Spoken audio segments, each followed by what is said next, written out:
Hello class, this is our lecture for our electrochemistry. This PowerPoint, by the way, was made by my advisor, Dr. Joel Arslaso. So basically, it's not mine. Hindi sa akin yan. Okay, in this lecture, we will discuss the overview of the electrochemistry, the electrochemical cells where the oxidation reduction will happen. We will talking about the voltage and cell potential and some sort of cell notation. So this is basically a topic for your analytical chemistry. This is the basic concepts for the potentiometry by which hindi naman natin siya discuss, guys. So don't worry. So stay there. Ayan, basic of potentiometry, which is also a relevant topic for our redox titration. So let's start our topic for today. Okay, let's start. So the overview and so what is electrochemistry? It's the study of redox reaction that produce or require an electric current. So it's either nagpo-produce siya or nagre-require ng electric current so that the chemical reaction will occur. It is the conversion of chemical energy into electrical energy that is carried out in an electrochemical cell. Okay, so what are the terms na kailangan nating ikon dito? We have the electrodes. The electrodes are located in our electrochemical cell na ito. These are the electrodes, okay? This is the cathode, which is always located on the right of our electrochemical cell, and this is the anode, which is always located on the left side of our galvanic cell when you view it at this perspective. Ayan. So whereas the cathode, where reduction occurs, and the anode, where oxidation occurs. Okay, so the anode, guys, anode is where oxidation occurs.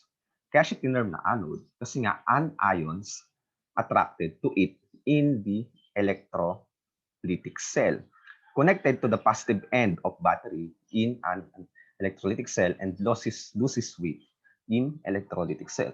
Whereas the cathode, guys, electrode where reduction occurs. So para hindi kayo think of pulang pusa. Red cat. Red means reduction, cat means cathode. Reduction, cathode, where reduction occurs. Red cat. Okay?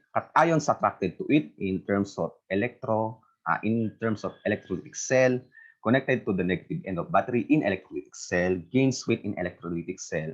So kaya nga nagkaroon tayo ng electroplating kasi dyan siya nag-occur. So saan dyan nade-deposit yung solids sa cathode due to the reduction and the adsorption of the metal to its surface. Okay. So there are two types of electrochemical cell. We have Voltaic cell or galvanic cell and electrolytic cell. So the galvanic cell is where spontaneous redox reaction takes place. Ito yung nagpo-produce ng electrical current when reaction takes place. So it is an spontaneous reaction. While electrolytic cells naman are non-spontaneous redox reaction. So para mag-proceed yung chemical reaction dito, you have to apply electrical energy, which is the process term called electrolysis. And mamaya makikita ninyo, yung voltaic cell natin generates a electric potential of positive with a positive value, while electrolytic cell generates a negative value. Kasi nga, kailangan mo ng electric current to produce a chemical reaction in the electrolytic cell. So these are the typical setup of our galvanic cell. When you say galvanic cell, this is here. Ayan. So if you would notice, guys, the chemical reaction takes place. It is comprised of electrodes, a voltmeter, salt bridge, and these two beakers or container, which is containing our solutions, where the other one is reduced and the other is oxidized. Okay. So syempre, kung saan yung nag-oxidize, dun mo siya ilalagay sa left side. Kung saan yung nare-reduce, dito mo lalagay right side. Pero sir, paano po ba namin malalaman kung marireduce o ma-oxidize po ba yung aming solution? Mamaya, makikita natin dyan, which is the term for the standard reduction potential. Okay? But for this today, sa ating topic na to, let's stick to the concept muna. Okay, so mangyari dito, we have this cadmium metal. Cadmium, which is the electrode. Kung ano, typically, this is the one natin, kung ano yung solution or ion na present dito, di katalo, yun din yung electrode niya. Ganon din dito sa silver nitrate solution, silver electrode. Okay. When the reaction takes place and the salt bridge, the purpose of the salt bridge, guys, is to maintain the electron neutrality of the solution so that ions can flow to it easily. Whereas the negatively charged or the anion attracted to the anode and the cation attracted to the cathode, doon siya pupunta, okay, to maintain the electroneutrality. Ngayon, ang mangyayari dito, guys, ayan, kasi nga, ayan, conjugated nitrate and cadmium. So, mangyayari dito, when the reaction occurs, when oxidation occurs, this anode here, ayan, ito. This anode, this solution, this cadmium, will oxidize to produce an electron. So, therefore, itong cadmium metal na ito is study dissolved, loses weight in an electrolytic reaction or galvanic reaction when product action occurs. Now, this electron here, hindi naman siya magta-travel dito, guys. But rather, the electron will travel here from anode to cathode to produce an electric current, and the voltmeter will be responsible to measure the in terms of voltage, okay? So, ano mangyayari? While the reaction here will occur, mangyayari dito, the silver nitrate will decompose into silver ion and silver and nitrate ion, and magkaroon ng reduction and magde-deposit siya doon sa ating silver electrode. Kaya nga, di ba, in an electrolytic cell, it gains weight.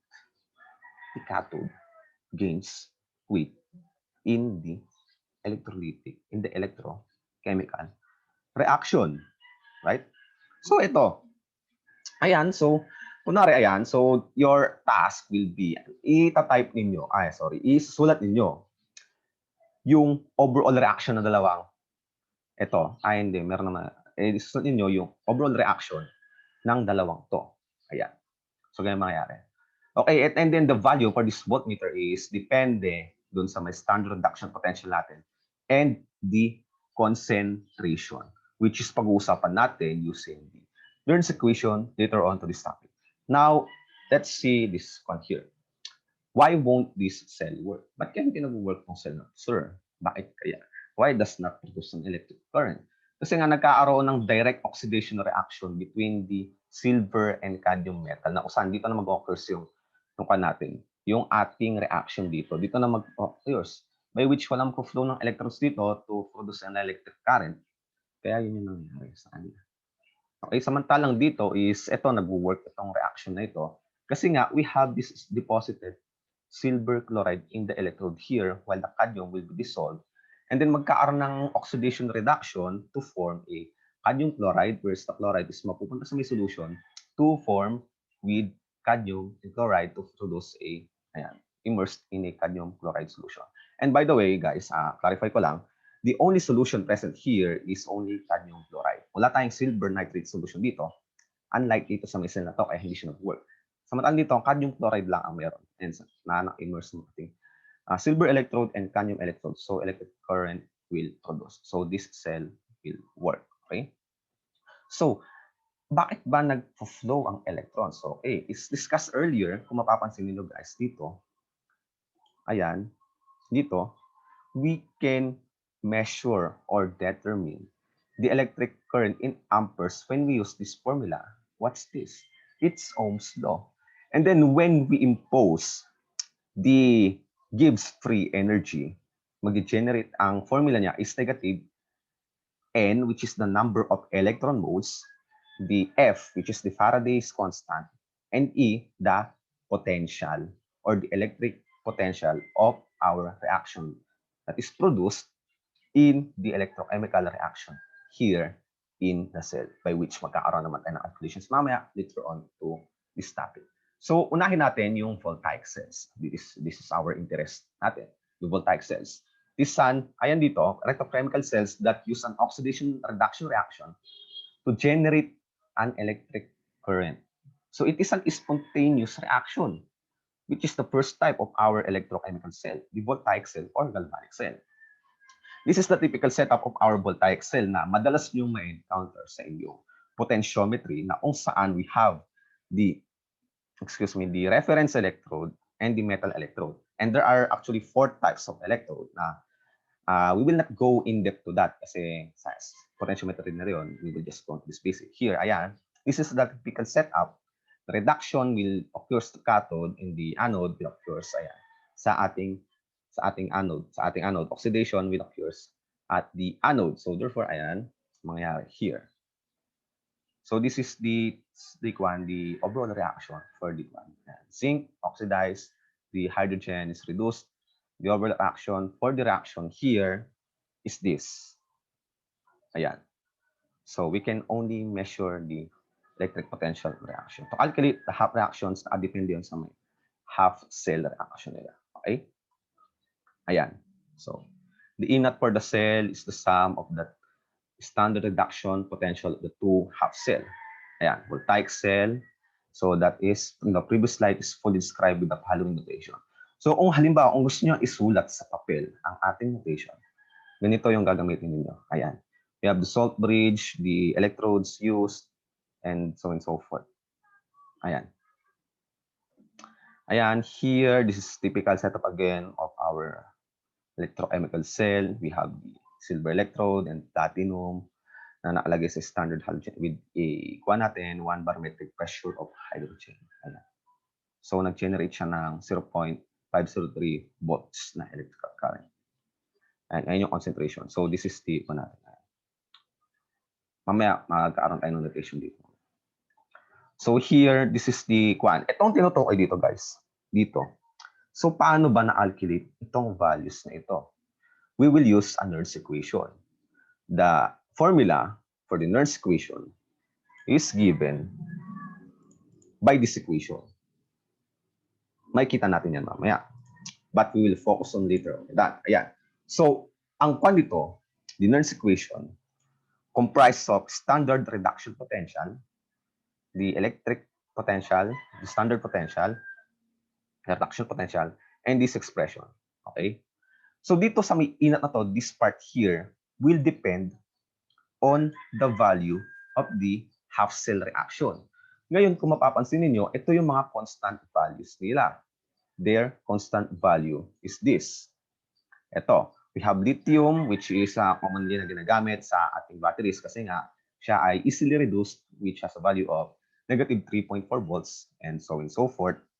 And then, kung mapapansin niyo, let's compare the reaction here. Ayan, as the standard reduction potential increases, their oxidizing power also increases. So, tumataas yung oxidizing power nila. By which, in turn, we will go on to this natin dito sa ating reaction here. Dito, in the previous lecture, we talked about the reduction of copper, which is absorbed on the zinc strip, on the surface of the zinc strip. What if baliktarin natin? Will the zinc reduce and absorb in the copper strip? So the answer is no. So why is that? Sir, bakit ganon? That's the reaction. Hindi siya reversible, sir. Ayan, no? Nagkaroon ng deposition ng copper sa may zinc. Pero walang deposition ng zinc sa may copper. So how is that? Titingin kasi tayo dito. Dito napapasok yung ating oxidizing power.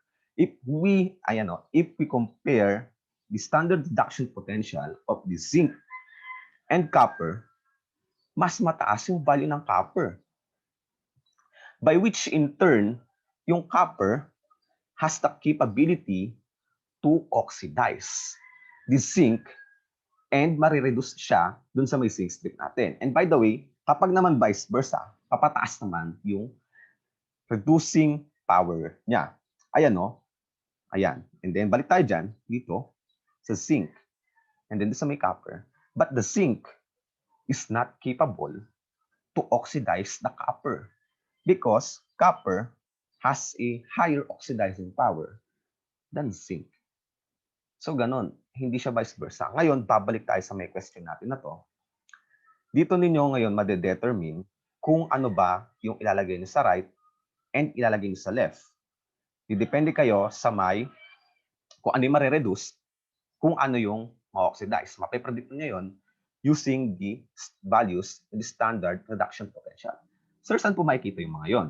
Okay? It is a constant values and meron tayong published literature about that. And usually, makikita nyo yung constant values na yan sa may table ng ating general chemistry books. Okay. So let's back to our topic. Ayan.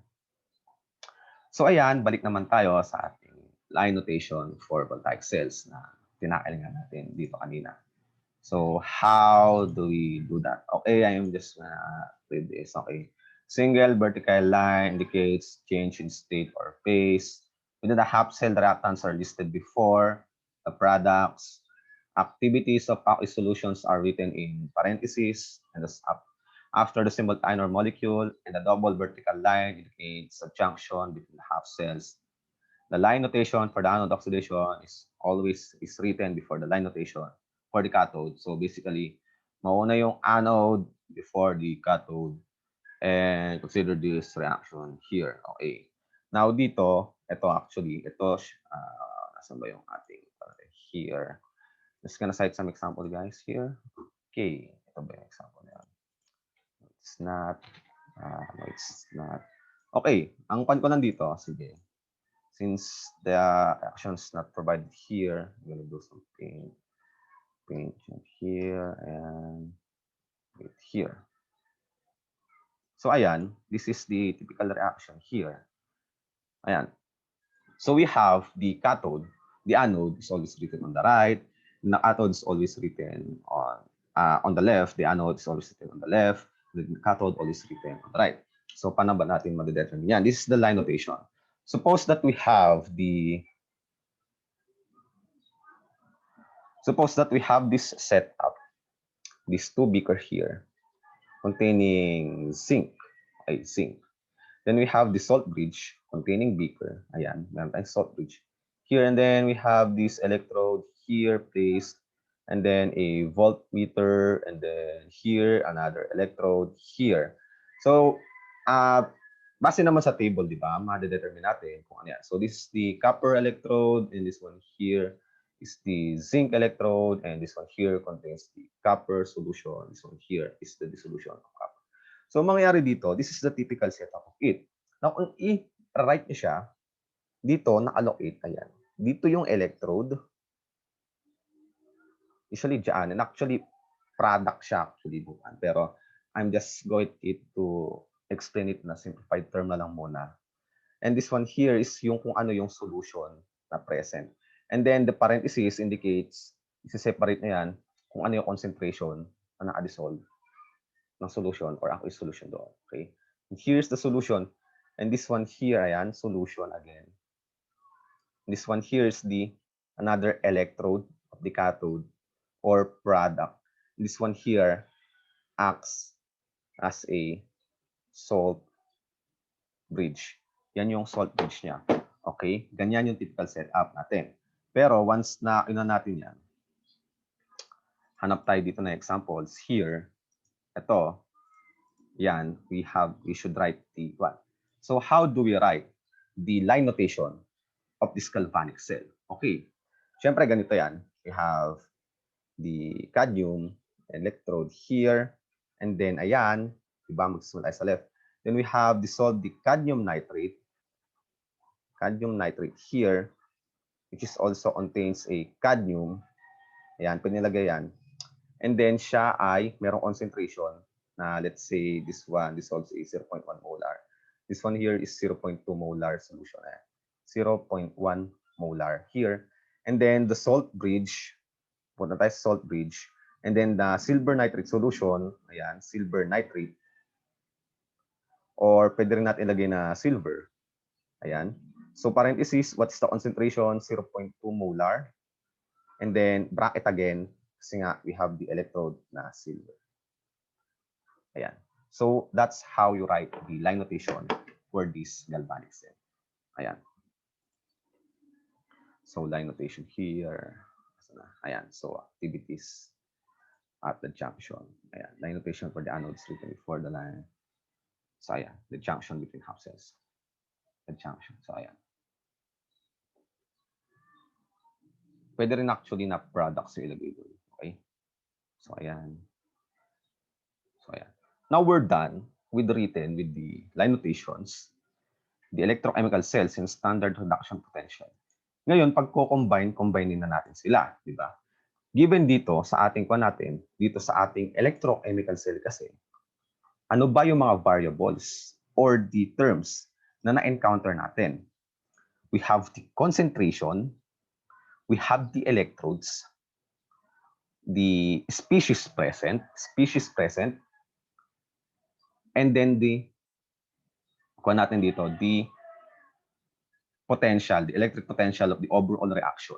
And then each of these, each of the reaction comprised of half cell reaction na may kanya-kanyang standard potential values na naka-indicate sa table. Now, pag combine na natin yan, we will generate the Nernst equation. Okay? Ang kwan dito, guys, is the concentration of the dissolved ions are dependent. The electric potential are dependent to the concentration and standard reduction potential, half cell reaction for the species. Now, dito sa atin, for the zinc, let's say we want to know the expression for the Nernst expression of the zinc. So, ayan, 2 electrons here, kaya 2F yun, kaya ganyan. So, we will derive the Nernst equation. Diyan tayo mag-come up. Now, these are just a further derivation naman. Ang magaganap dito, we will not interest for that.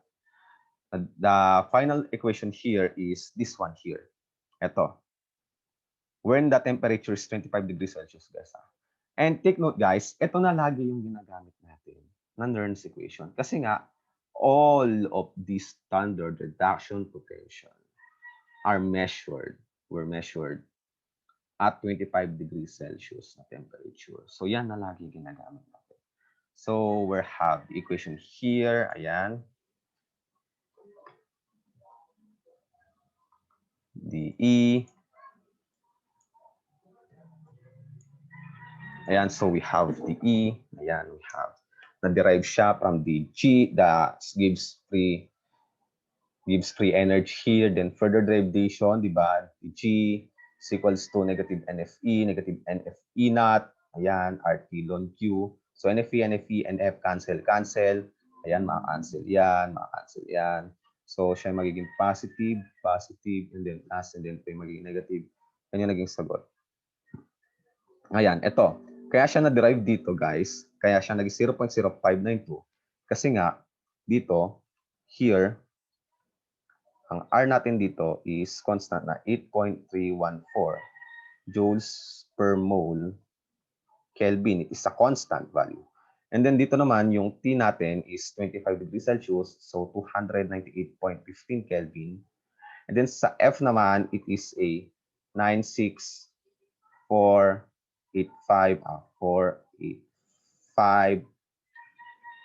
ano yung units dito? I think it's joules per mole, and then joules per volts. Wait, I forgot. And hello.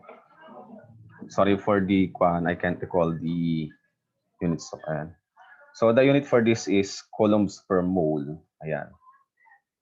Coulombs per mole. So mangyayari dito, guys, is maka-cancel yung Kelvin, maka-cancel yung mole, will generate 8 joules per coulomb, which is equals to volts. So ayan yung nangyari. Ayan. And then we will generate this. Where N is the number of electrons in the reaction. So this will be our Nernst equation. E is equals to E naught minus 0.0592 over N log Q. So ay na lang mag-solve sa may part na ito. Guys.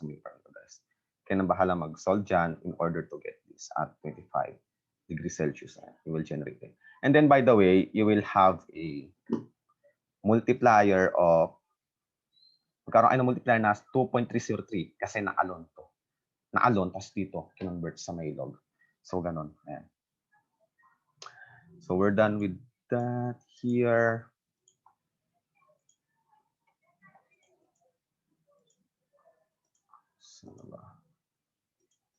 Okay. Ayan. So, we're done with the slide. So, the Nernst equation for the complete cell is always E right minus E left because the positively charged or positive side of our galvanic cell is the cathode, while the negative side of our cathode is the anode. So, E right minus E left. So, pag ma-minusin mo lang siya. Ganun. Okay? Kapag saan yan nasa electric potential. Ayan. So, here. So, ayan. If we wish to express this, okay, Now let's express this daw into its natin. And I forgot to mention here, the Q here in the expression of Nernst equation, Q is the reaction quotient. So what is the reaction quotient? Diba? Dito, nagigib rise kapag when K is equals to Q, ito yung equilibrium expression natin. So, ayan, let's consider this example. Yan, for this. Sana here, ayan. So, let's write the Nernst equation for this overall reaction na nangyari dito. Okay?